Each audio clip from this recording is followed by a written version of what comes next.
Hello, fellow fiends. Welcome to season 6, episode 1 of Creepy Cases and Spooky Spaces. I am your host, Cassiopeia, and I'm so excited to be back. I have tried to start this season a couple of times over the past month, and life has gotten in the way just about every time. I got sick. I just didn't have the time. I was working more. But I'm so excited to be back and bringing you the creepiest and the spookiest content. Also, Happy New Year! Woohoo! Yay! 2024. I guess I'm looking forward to the new year. I know everybody kind of goes into the new year with like, yeah, this is going to be my year. And I'm just going in just like, you know what? Whatever comes my way comes my way. Um, but so just to get the business side out of the way, don't forget you can catch me every Friday with new episodes. And if you subscribe to the Patreon or the anchor.fm website for as little as $5 a month, you actually get bonus episodes every other Tuesday. You get a special thank you call out on a future episode or multiple future episodes. Who knows? We'll see how I'm feeling.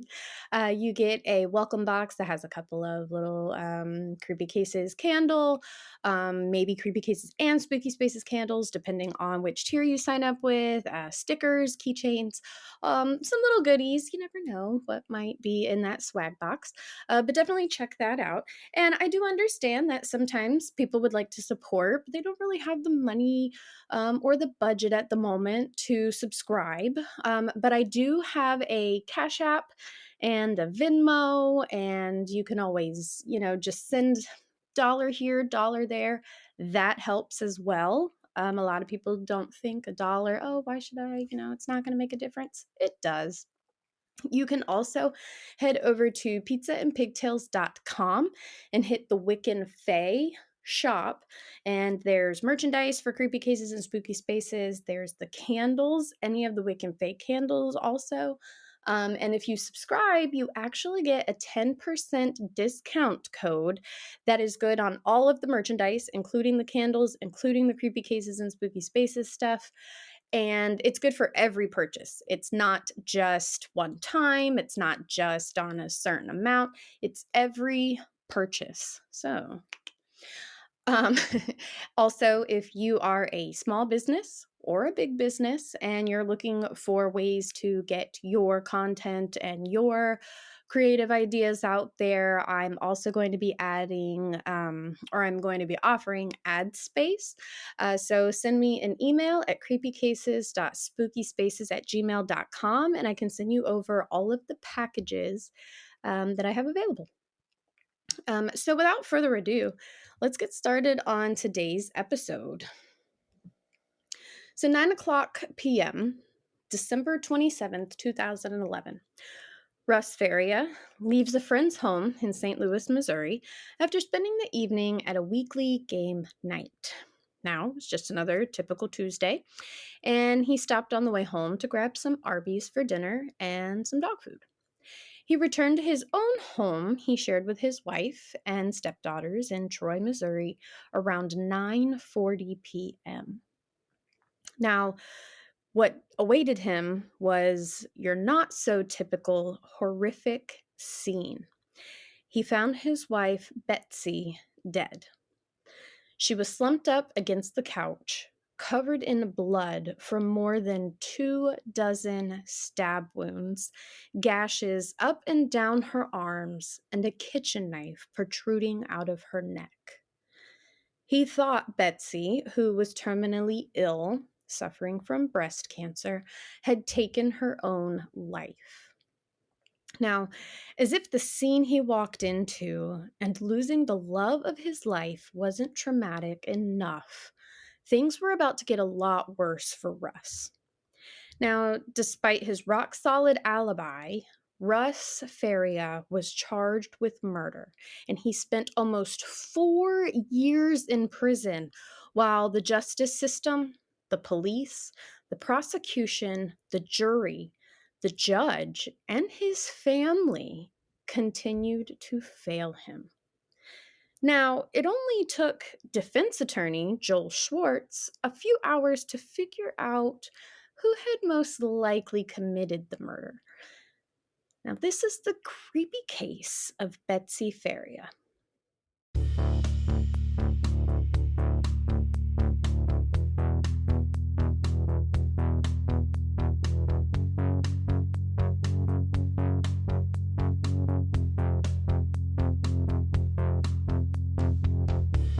Born on March 24th, 1969, Elizabeth Betsy Meyer lived a simple life. Now, I couldn't find much information from her early life, which I hate to say it, but it kind of irks me because you know that I like to tell the victim's story. So many times we focus on the suspects and the murderers and the people who are harming when we should be telling the victims' stories. And I totally also understand and I respect that maybe the family kind of wants to keep, you know, they want the essence of Betsy to themselves and they want privacy for them, but you just I would much rather tell that story and the suspects can just fade away. Now, Betsy had already had two daughters, Mariah and Leah, from a previous relationship when she met Russ Faria. He, still to this day, describes her as outgoing. She had beautiful eyes, a beautiful smile, and a bubbly personality, which is what drew him to her. He met her while she was working at a gas station, just a part time job she took so she could focus more on her DJ business that was actually named Party Starters. Now, everyone said that this business name was perfect because Betsy was a party starter. Faria told NBC, quote, whether Betsy was working or not, she'd get everyone up, playing games, or she would get people dancing. That was just her personality. It was Betsy who asked Russ out first. He was a regular customer at the gas station, and Russ soon began helping Betsy with her business. And he used his computer experience to create a computerized playlist. Now, Russ and Betsy married in 2000 and lived in Troy, Missouri with their two daughters. They spent their free time going camping, going to the beach, spending time outdoors, and game nights. Betsy was one of those who loved being on the go. Now, she decided to return to the insurance field, a career that she had before she had met Russ, and she was hired on at a local State Farm office. Now, this is where Pam Hupp enters the story. Betsy actually trained Pam, who was a newcomer to the insurance field. Now, they had worked together for a few years, but they eventually lost touch. It wouldn't be until January 2010 when the women reconnected, when Betsy was diagnosed with breast cancer. Now, Pamela Newman was born October 10th, 1958. She grew up in Delwood, Missouri, attending Riverview Gardens High School. By the end of her senior year, she was already pregnant and she ended up marrying the father of her child. Her friends said that this made her resentful of those who had gone on and gone to college, and the marriage only lasted 6 years before Pam divorced and married Mark Hupp. Now, in her younger adult years, Pam worked in life insurance as well, but she was actually fired on two occasions for forging signatures. Now, in 2001, Pam and Mark moved to Florida, then to O'Fallon, Missouri, where she worked at State Farm as an administrator while she flipped houses on the side. Manager Mike Beschert described her as positive, level-headed. He said she always saw the bigger picture and adapted to office politics easily. Now, by 2010, she was claiming disability for back, neck, and leg pain. Now, serious Pam and outgoing party girl Betsy, although very different in personality, became really good friends. And Russ said Betsy would actually lean on Pam a little bit, who would take her to her chemotherapy sessions, and the women would go for walks while he was at work. Pam was always offering to help in any way she could. She became a trusted confidant and advisor for Betsy, finding out she was actually kind of worried that her daughters would not be financially taken care of after she passed away. Ken Meyer, Betsy's father, told St. Louis Magazine that Betsy confided in him she worried the girls would spend their inheritance foolishly and Russ would probably piss it away. He went on to say Betsy asked him to come to one of her treatments, but they couldn't really talk about much because Pam was already there. Now, in 2011, Pam and Betsy actually collected money for a family impacted by cancer. And Betsy felt that this could be her legacy and something that she could leave behind in her, kind of as a memory of her. However, that family didn't know the money was being collected and they never received it. And now Betsy didn't know this either. In November of 2011, the good news came along. It seemed Betsy had beaten cancer, so her and Russ planned a celebration of life cruise. Sadly, before they set sail, Betsy was informed that the cancer had returned and had actually spread to her liver and was terminal. She was given a 3 to 5 year life expectancy, and so the cruise actually turned into more of a family trip that her friends and family actually took. Um, Not so much as a celebration of life, but, just to still kind of celebrate everything. On December 22nd, unbeknownst to her family, Betsy actually made Pam the beneficiary to her $150,000 life insurance policy so that she could pass it to her daughters when they were old enough. Now, Russ explained there were good days and there were bad days. And even though there were a lot of tears, Betsy relied on her positive attitude, wanting to live life while she could. She didn't want to be sad because she knew that she had a lot of sad days ahead. Only Betsy's life would abruptly end on December 27th, 2011. Now, that day, Russ had texted Betsy around noon, telling her that he would pick her up from her mother's house later that night after his weekly game night. Betsy texted back, "Okay, great, honey." But later, Betsy texted Russ to say Pam had offered to bring her home, explaining that she offered and I accepted.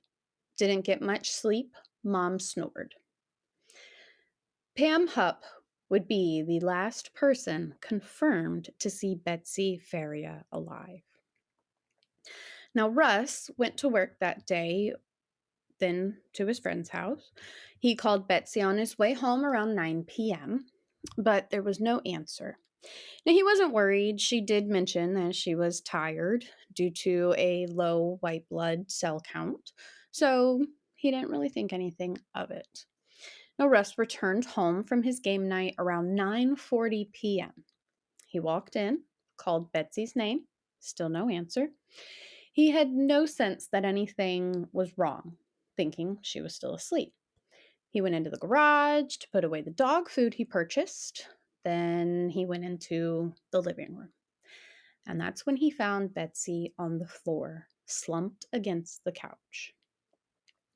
Her wrists had been slashed, and she had gashes all over her, and a kitchen knife was still sticking out of her neck, while a second knife was found under the couch pillow. He collapsed next to her, trying to see if there was any sign of life. An autopsy revealed that Betsy was stabbed 55 times, including through her eye. Russ initially thought Betsy had committed suicide,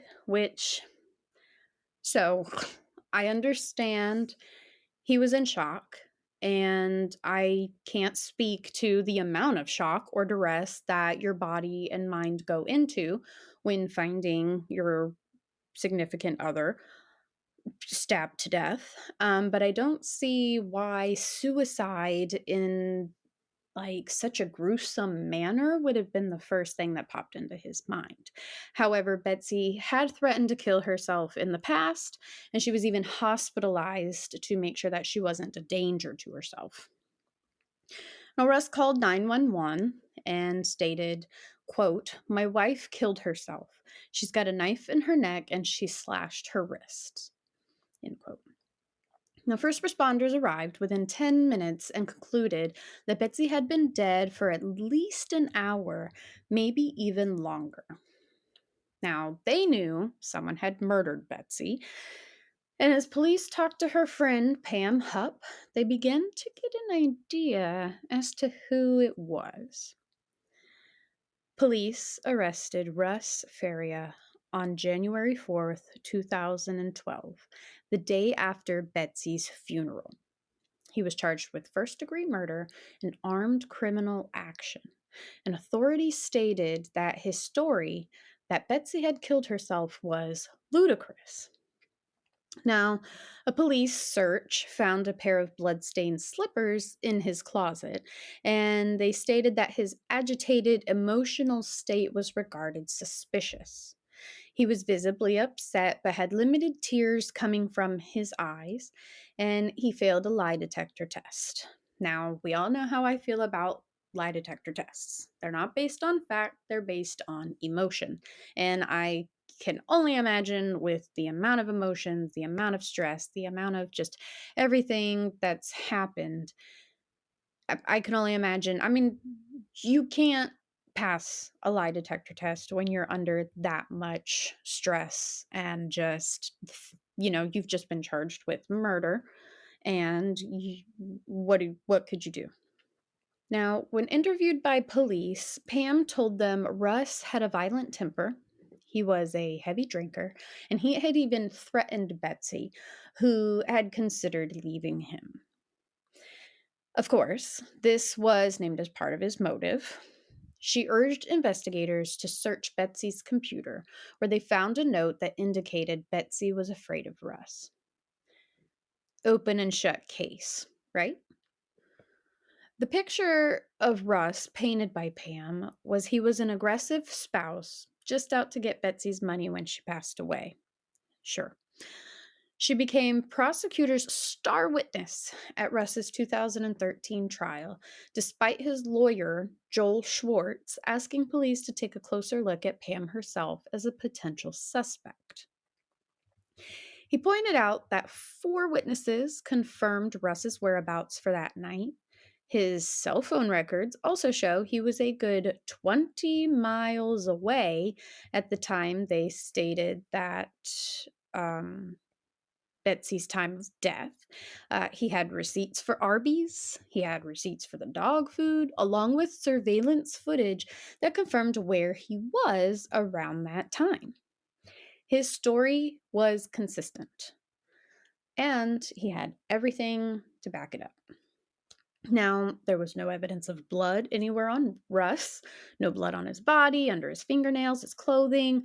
No blood evidence was found in the sinks or in the showers. No blood trails were found exiting the home. And for some odd reason, Betsy's time of death was all of a sudden changed as being between 7:20 and 9:41 p.m. The slippers were also claimed to be planted to frame Russ. Now, Pam, on the other hand, had no alibi, was literally at the home where the murder took place, refused to take a lie detector test, and her story changed multiple times. She originally claimed that she had dropped Betsy off at home. She didn't even get out of her car, which the two did call Pam's husband, Mark Hupp. There's a voicemail with Betsy saying, "Merry Christmas and Happy New Year." She claimed that at that point, Betsy got out of the car and went inside on her own. Then another interview, she said she did go inside, but just inside the front door to turn the light on because Betsy was feeling kind of tired. But then another interview had her claim that she had actually gone all the way into Betsy's bedroom to get her a blanket so she would be more comfortable out on the couch. as she was tired. She also changed what car she saw in Betsy's driveway, basing it on whatever car she thought Russ was driving at the time. Despite these inconsistencies, police still zeroed in on Russ. Let me tell you what, this pisses me off so much. Totally understand. A big majority of cases, it's the spouse or the significant other, the boyfriend, the fiance, whatever. However, police need to start looking at evidence and piecing it together with the story. They don't need to take a story, create it, and then make evidence try to fit in that little imagination, because you'll see, because you'll see. Now, so prosecuting attorney Leah Askew countered that Russ's friends conspired with him and were providing a false alibi, held onto his cell phone, and posed as him to buy Arby's and dog food. This seems like a lot to help a man kill his wife, even if you think you're getting a piece of that $150,000. I mean, you're not split however many ways they're trying to say. I think it was 4 witnesses that had him at the game night. So you mean to tell me you're going to split this money 4 ways, 5 ways? That's not that much. Now, when Schwartz deposed Pam in 2013, she made a joke that he found odd, stating her husband's life insurance policy is much bigger than Betsy's. Quote, I mean, I guess if I wanted a lot of money, I could kill him instead of her. End quote.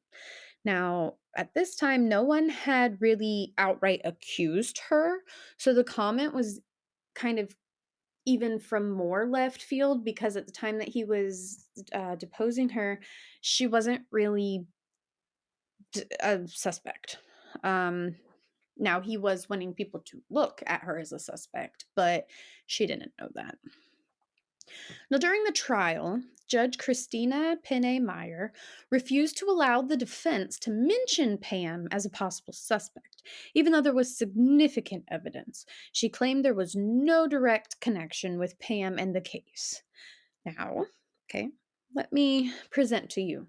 Cell phone records show that Pam was in the area up to 30 minutes after she claims to have dropped Betsy off.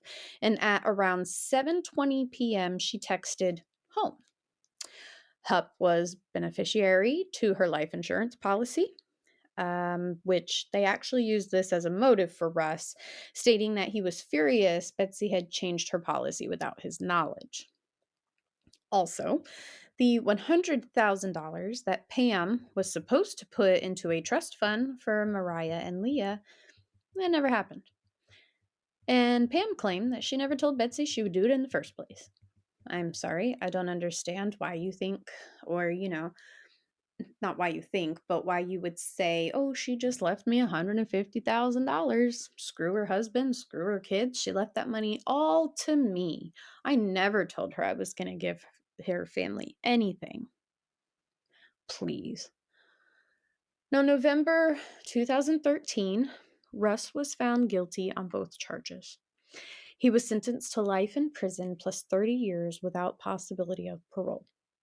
He was sent to Jefferson City Correctional Center. And although prosecutors claim Russ's friends conspired and assisted in the murder, no charges were brought against them, and they didn't even know they were implicated until after they heard about it on the news. Now, if I were a prosecuting attorney and I felt that there was this big conspiracy with all these players who helped set motion, helped commit a murder, helped hide this murder, helped conceal this fact, lied, I think I would be bringing charges upon everyone. Don't you? Now, Betsy's family was happy with the outcome. Her sister Jill had made claims that Russ had become outraged by the removal of his name from a separate insurance policy and that he had held a pillow over Betsy's face, stating, "This is what it feels like to die." Now, guess who told Jill that story? If you answered Pam Hupp, you'd be correct. Now, Russ held firm he was innocent, filing an appeal, which he was granted a retrial after a judge reviewed the case, calling Lincoln County's investigation rather disturbing. And I think that is the perfect way to describe it. Now, in the new trial, Hupp made claims that Russ had actually found she and Betsy were lovers, and that's why he killed his wife. Once again, changing her story. Other evidence brought out during his appeal was the document that Pam led them to on Betsy's computer, the one about how she feared Russ. Well, it was found to be a Word 97 document, which Word 97 wasn't even installed on the laptop, and it was the only document to be from an unknown user. The slippers were assumed to be dipped in blood, not stepped in.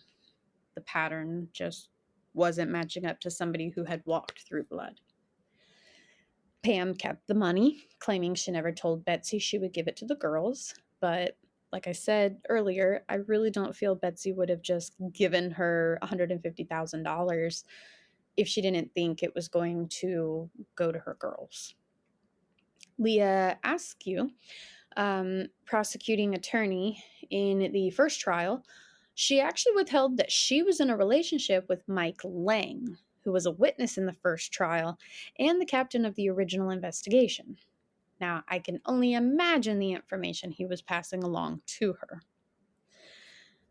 Pam claimed that she saw Russ and another man on the side of the road.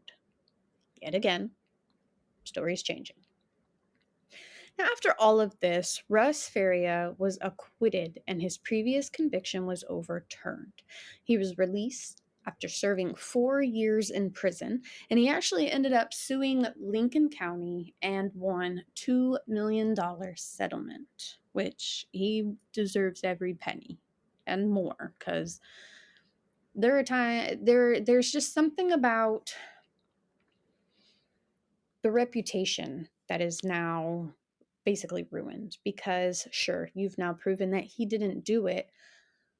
However, people are always going to question, I mean, people who don't really actually play into it or read into the facts and everything. In 2016, prosecutor Mike Wood began investigating Lincoln County for police and prosecutor misconduct in the original investigation. And in 2017, Judge Christina Penne Meyer was suspended for misconduct. Now, this was unrelated to Russ's trial, but if she was found to be doing something wrong in other cases, it wouldn't really surprise me if she was doing something wrong in Russ's case. Now, Joel Schwartz, I feel people should listen to this man more, said, quote unquote, "If Pam wasn't put behind bars, she would likely kill again," end quote. And Pam did just that. In August of 2016, Pam Hupp called 911, claiming she had shot an intruder in her home. Police arrived to find 33-year-old Louis Gumpenberger dead on her bedroom floor. She claimed that Louis had tried to kidnap her at knife point for Russ's money. Police found $900 and a very sloppily written note in his pocket that read, "Take Hupp back to the house. Get rid of her. Make look like Russ' wife. Make sure knife is sticking out of her neck." Now, when I saw this, obviously, I don't have it to show you, but there were typos, incorrect grammar, there's no capitalization, knife is spelled N-I-F-E, just very sloppily written. Now, let me tell you about Louis Gumpenberger. He was in a severe car accident that left him physically and mentally disabled. And his mother explained that he actually never left the house alone. Pam had actually lured Lewis to her home under the guise that she was a woman named Kathy. She was involved with a TV show and she needed someone to reenact a 911 phone call that would be used on this show.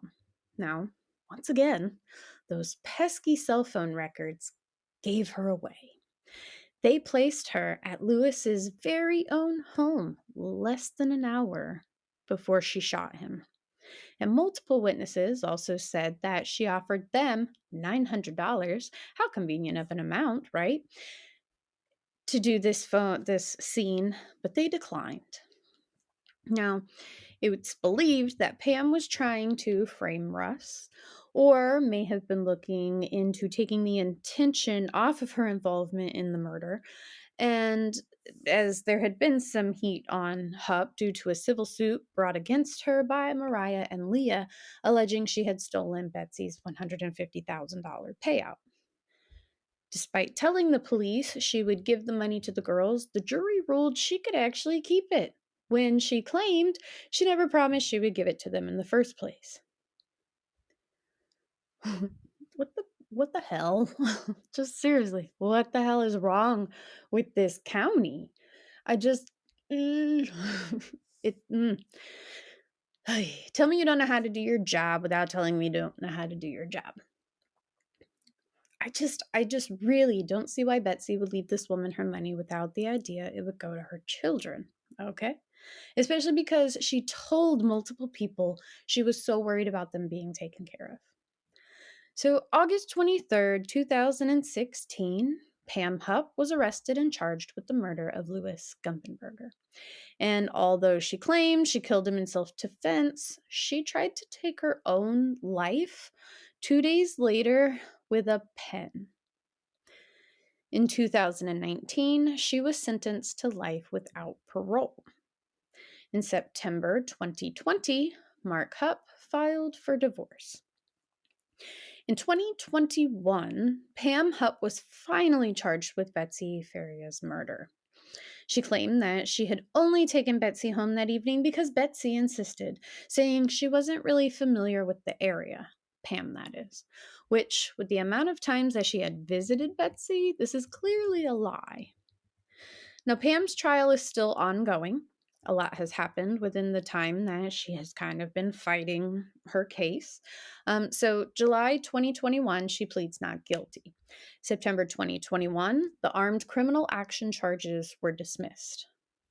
February 2022, her preliminary hearing is suspended due to her public defender having a heart attack. August 2022, she waived her right to a hearing. October 2022, her trial is moved to ensure a fair jury. October 2023. Now, there was a refile for the trial to be moved closer due to logistical reasons that I'm not really sure what those are. I couldn't find much on it, but like with ongoing cases like this, some of the information you can't really get because it's ongoing and some of the stuff is kept. So 2025 is when her trial has actually been set for, and they are seeking the death penalty in this case due to the heinous and depravity that Pam Hupp has exhibited. And I can definitely agree with that. This woman has shown no remorse, no kind of guilty feeling, just nothing. Just she is. Whew. Now, the fatal shooting of Louis Gumpenberger also prompted authorities to take another look into the 2013 death of Shirley Newman, Pam's mother, who fell from the balcony of her third-floor apartment. In 2013, it was ruled an accident, but in 2017, this was changed to undetermined. The autopsy showed she had 8 Ambien in her system. And at 5 p.m., Pam told the desk at the assisted living center her mother wouldn't be down for dinner nor breakfast the next day. And I don't understand, like, Did no one find this odd? Like, did they not ask why? Did they not maybe want to check in on her mother? I mean, even if maybe she's feeling under the weather, okay, I get it. Maybe she's, she's gonna relax, but I feel like you would still want to send someone up and check on her. At 2:30 the next afternoon, Shirley was found by the housekeeper. The aluminum balcony railing was broken and she had fallen off. Now, Pam and her siblings were awarded quite a payout, and Hupp was heard saying, quote, "My mom's worth $500,000 that I get when she dies. If I really wanted that money, there was an easier way than trying to combat somebody that's physically stronger than me." End quote. Now, it seems Pam Hupp, this woman, Jesus, she likes to make comments about getting insurance policy money in any way she can. I mean, her husband, her mother, good heavens. And she was also fired for forging signatures more than once in her past jobs. So, how do we know that all of these signatures were valid in the first place? Like, I know that, they've come a long way and a lot of, they double check things like that. But at the same time, how do we know that they were they were legit, So Mariah and Leah, Russ's stepdaughters, have grown up and are both living happy lives. They don't communicate with Russ, which I don't think I would want to communicate with someone who would so quickly turn their back on me with something like this. But they did apologize to him in 2021. Russ is also living a happy life, running a motorcycle business, and has a girlfriend. And he says that he has found peace and he is fine. Now, Pam Hupp, on the other hand, I guess it'll be a little over a year. Well, 2024 now. I guess we'll find out next year what the fate of hers will be. But I can say that I definitely hope she gets what she deserves. And I'm pretty sure we can all agree, and we all know what that is. So, on that note, I will see you next crime. Bye. Creepy Cases and Spooky Spaces with Cassiopeia is a Pizza and Pigtails production. All episodes are researched, written, and edited by yours truly. You can find new episodes every Friday, with bonus episodes coming out every other Tuesday. You can find the podcast on your favorite listening platform, or now you can find it on YouTube as well. Don't forget to follow along on social media, creepycases.spookyspaces, for all future news, updates, and maybe some content that you won't find on the podcast. Also, be sure to subscribe so you can get access to bonus content, early access to content, and a couple of little thank you swag. If you'd like to contact me about appearing on a future episode, maybe you would like to suggest your own creepy case or spooky space, or maybe you'd also like to reach out about ad space, you can reach me directly at creepycases.spookyspaces@gmail.com, or feel free to reach out through those social media platforms as well. And as always, see you next crime.